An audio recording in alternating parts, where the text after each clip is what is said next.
আসসালামু আলাইকুম students, KPP school and কলেজের অনলাইন ক্লাসে সবাইকে স্বাগতম। আমি তানজিয়া Tarin, assistant teacher, KPP school and college. আজ আমি সপ্তম শ্রেণীর শিক্ষার্থীদের জন্য ইংরেজি তৃতীয়পত্রে একটি গুরুত্বপূর্ণ অধ্যায় রাইট ফর্ম অফ ভার্বস নিয়ে আলোচনা করব, যা তোমাদের সিলেবাসে পার্ট 1 গ্রামার অংশে 6 নং কোশ্চেনে আছে।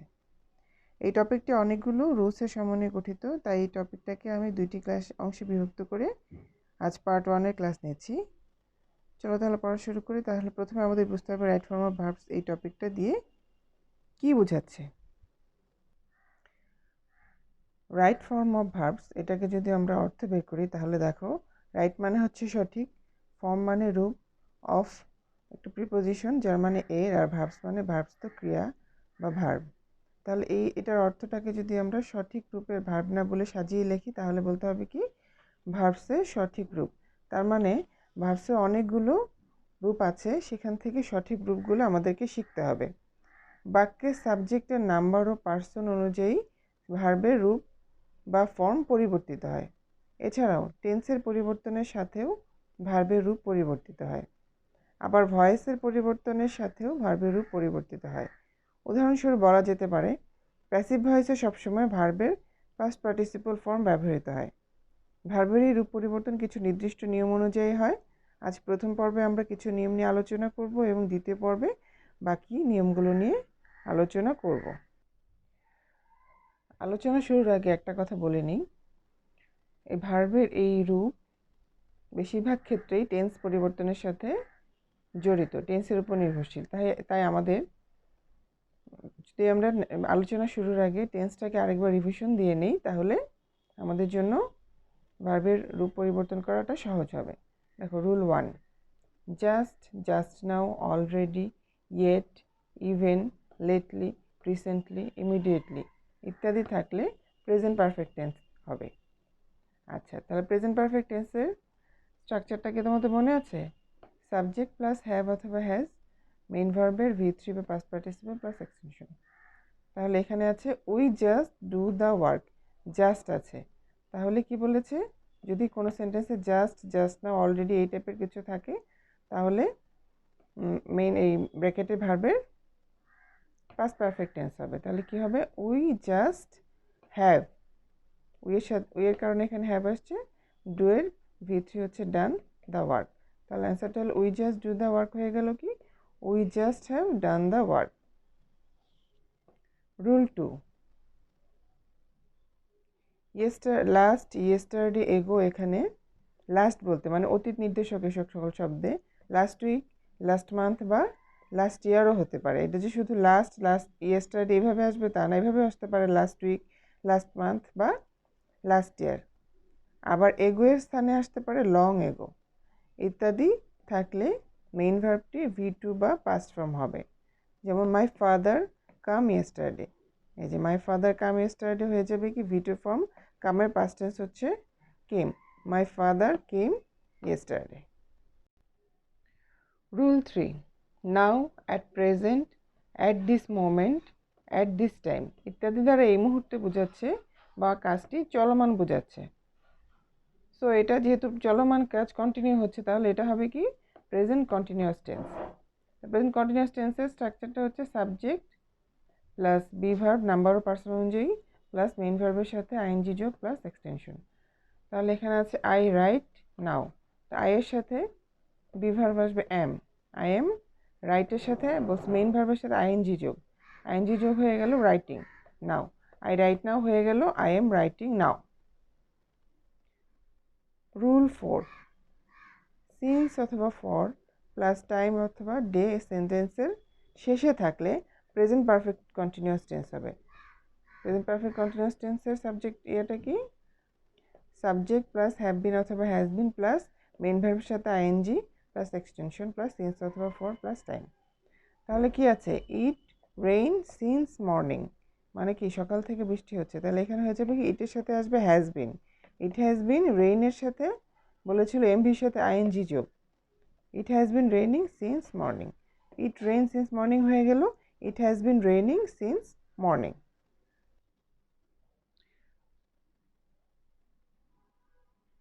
রুল 5, ইউনিভার্সাল ট্রুথ বা হ্যাবিচুয়াল ফ্যাক্ট বুঝালে বুঝালে প্রেজেন্ট ইনডিফিনিট টেন্স হয়।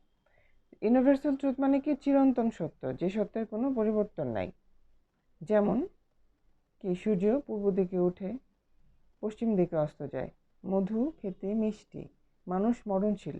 এগুলো কি? চিরন্তন সত্য, এদের কোনো মৃত্যু নাই। আর হ্যাবিচুয়াল ফ্যাক্ট কি? যেগুলো আমরা রেগুলার কাজ করি, যেমন প্রতিদিন স্কুলে যাই, বাবা প্রতিদিন খবরের কাগজ পড়েন, এরকম আর কি।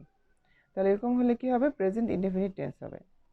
সাবজেক্ট প্লাস, আর প্রেজেন্ট ইনডেফিনিট টেন্সের স্ট্রাকচারটা হচ্ছে সাবজেক্ট প্লাস মেইন ভার্বের সাথে মেইন ভার্বের V1 ফর্ম প্লাস এক্সটেনশন। তাহলে এখানে কি আছে? She take exercise regularly. তা দেখো এখানে একটা কথা আছে, সেটা হচ্ছে টেকের V1 হচ্ছে কি? টেক। আমরা লিখতে পারছি না, কারণ প্রেজেন্ট ইনডিফিনিট টেন্সে সাবজেক্টের নাম্বার ও পার্সন অনুযায়ী কি করতে হয়? যদি সাবজেক্টে থার্ড পার্সন সিঙ্গুলার নাম্বার হয় তাহলে মেইন ভার্বের সাথে আমাদের এস বা ইয়েস যোগ করতে হবে। তো যেহেতু এখানে she third person singular number, তাই মেইন ভার্বের সাথে এস বা ইয়েস যুক্ত হয়ে কি হয়েছে? টেক্স হয়েছে। যেমন শি টেক এক্সারসাইজ রেগুলারলি হয়ে গেল কি? She takes exercise regularly. Rule 6, be ভার্ববিহীন মানে am, is, are, was, were সেন্টেন্সে নেগেটিভ করার সময় ডু, ডাজ বা ডিড এর ব্যবহার করতে হবে। ডু ডাজ প্রেজেন্ট টেন্সের ক্ষেত্রে আর ডিড পাস্ট টেন্সের ক্ষেত্রে ব্যবহৃত হবে। যেমন the girl not read the বুক, এখানে প্রেজেন্ট টেন্স আছে, তাহলে এখানে কি হবে? ডাজ হবে, যেহেতু এখানে গার্ল হচ্ছে third person singular number. The girl does not read the book. Rule 7, it is high time, it is time, wish, fancy থাকলে মেইন ভার্বের V2 বসবে। যেমন I wish I become a king, এখানে wish আছে, তাহলে কি হবে? I wish I became a king, become কি? বিকেম হয়ে গেল।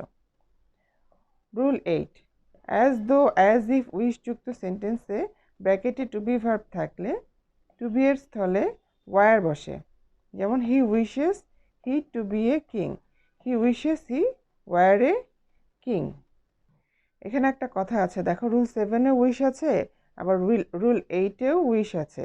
তাহলে অনেকেই উইশ দেখলে কনফিউজড হয়ে যাও যে আমি এখন কি করব? রুল 7 ইউজ করব না রুল 8 ইউজ করব? বেসিক ডিফারেন্সটা হলো, উইশ কোনো সেন্টেন্সে দেখলে দেখব ব্র্যাকেটে টু বি ভার্ব দেওয়া আছে কিনা। থাকলে আমরা কি করব?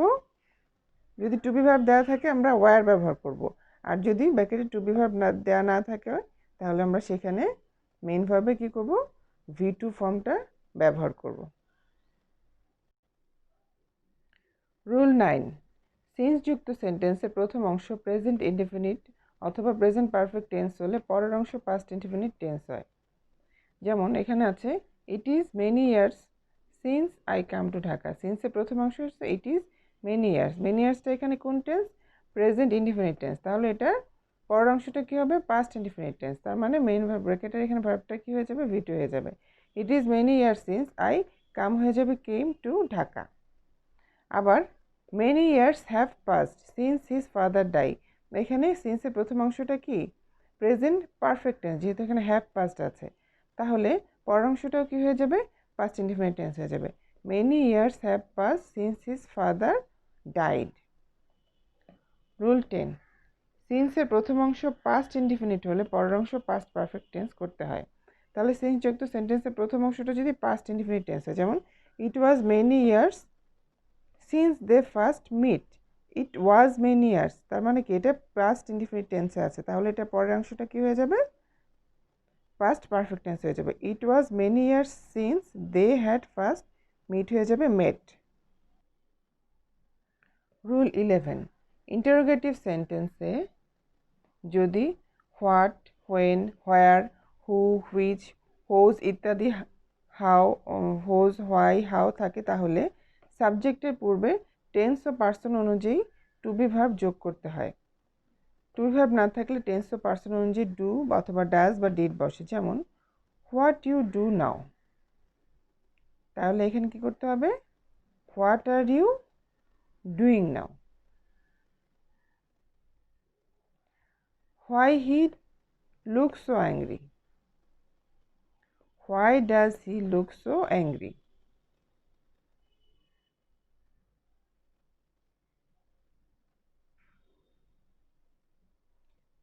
রুল 12, কোনো সময় উল্লেখ থাকে না এমন সেন্টেন্সে যদি always, regularly, sometimes, often, generally, daily, everyday, occasionally, usually, normally ইত্যাদি থাকে তবে প্রেজেন্ট ইনডিফিনিট টেন্স হয়। যেমন he always disturb the class, he always disturbs the class. এখানে হি থাকার কারণে ডিস্টার্বের জায়গায় এস বা ইএস যোগে হয়েছে, কারণ আমরা আগে জেনেছি প্রেজেন্ট ইনডিফিনিট টেন্সের ক্ষেত্রে সাবজেক্ট যদি থার্ড পারসন সিঙ্গুলার নাম্বার হয় তাহলে ভার্বের সাথে এস বা ইএস যোগ করতে হয়।